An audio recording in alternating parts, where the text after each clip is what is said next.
तो बहुत सी बातों को ध्यान रखें कि आपका नुकसान भी नहीं होना चाहिए। कहीं ऐसा ना हो कि हम गए थे नमाज पढ़ने, रोजे गले लग गए। उसमें लास्ट में एक पैरे में लिखता है कि इनको सारी सुविधाएं दी जाएंगी जो एएलपी में जो गार्ड की ड्यूटी करेंगे। उस क्या नाम भैया आपका? सुरेंद्र सिंह मलिक, मैं मंडल अध्यक्ष हूँ। बनाया गया है, किस तरह से अपनी टीम को लेकर चलेंगे? क्या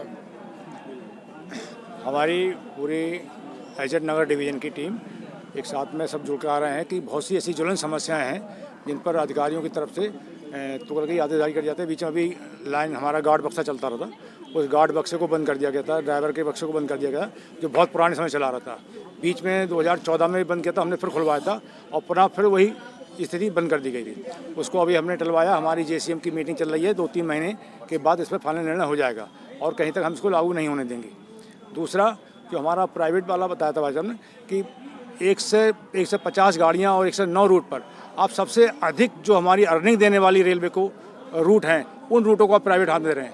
अगर आप प्राइवेट हाथ में दे रहे हैं तो वो हमसे कंपटीशन करें, वो आके हमारे ब्रांच लाइन की गाड़ियों को लें, उनको चलाएं और तब हमसे कंपटीशन करें। सारा इंफ्रास्ट्रक्चर हमारा, सारा क्रू हमारा, सारा गार्ड हमारा, सारा रेल पटरी हमारी, सारे स्टेशन मास्टर स्टेशन हमारे, और बेनिफिट लेने के लिए वो आगे आ जाते हैं। तो हम अगर वो उन्हें आना है तो वो हमारी उन गाड़ियों को लें, उन सेक्शन को लें जहाँ पर हमारी यात्री गाड़ियाँ कम चलती हैं। इसको रोकने की लड़ाई आप जारी इसके रोकने की लड़ाई हमारी जारी है और हमारे हर स्तर पर पूरी तरह से तैयारी चल रही है इसमें। आज जो कार्यक्रम है किसका उद्देश्य है, क्या मांग है?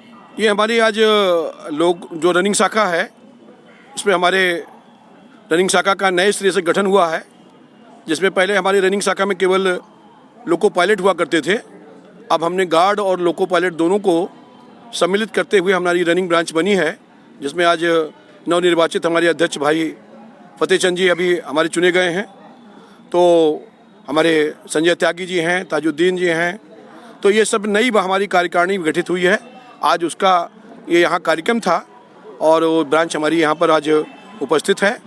दूसरा ये कि ये सहायक लोको पायलटों का मामला जो जिसमें बहुत बर्निंग इशू है, क्योंकि इनकी भर्ती हुई सहायक लोको पायलट में और इनको आदेश किया जा रहा है कि आपको गार्ड की ड्यूटी करनी है, जबकि गार्ड का ग्रेड पे 2800 है और सहायक लोको पायलट का 1900 है। दूसरी बात यह कि इनकी शैक्षणिक योग्यता भी, गार्डों की शैक्षणिक योग्यता ग्रेजुएशन है और इनकी शैक्षणिक योग्यता हाई स्कूल प्लस ITI है। तो इस तरह के तुगलकी आदेश जो जारी किए जा रहे हैं, यूनियन उसका प्रबल विरोध करती है। आज अभी उन्होंने सीनियर DIUM के चैम्बर में मीटिंग बुलाई है, इस संबंध में हम बात करेंगे उनसे और बात करने के बाद अगर वो नहीं मानते हैं तो आंदोलन का राह ही हमारे पास एकमात्र विकल्प बचता है।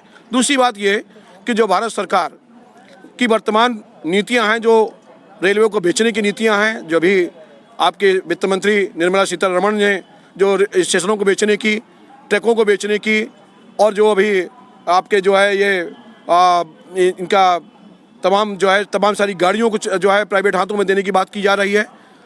All India railway mess federation न केवल विरोध करेगी बल्कि अपने प्राणों के रहते हुए ये बिल्कुल लागू नहीं होने देगी।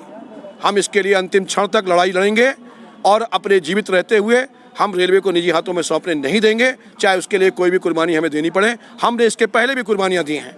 हमने सन 60 में, सन 68 में, सन 74 में सैकड़ों लोगों ने अपनी जानें दे करके और रेलवे को बचाने का काम किया गया, अपनी मांगों को मनवाने का काम किया गया। अगर आवश्यकता पड़ी तो हम इंदिरा जी से लड़े थे, एक बार मोदी जी से दो हाथ करने के लिए हम बिल्कुल अब जो है अपने आप को तत्पर और मजबूत कर रहे हैं। निश्चित तौर पर आगे आने वाले समय में एक बड़ा संघर्ष होने वाला है। अभी हमारी all India railway mess federation की वर्किंग कमेटी पटना में थी, हमारे कामरेड श्री गोपाल मिश्रा जी ने भी इस बात को बहुत साफ शब्दों में कहा और वर्किंग कमेटी ने फैसला भी किया कि अगर सरकार अपनी नीतियों से नहीं हटती है या सरकार अगर जो है अपने रेलवे को बेचने पर आमादा है तो निश्चित तौर पर आने वाले समय में एक लंबा संघर्ष हम लोगों को करना पड़ेगा और उसके लिए हम तत्पर हैं, तैयार हैं।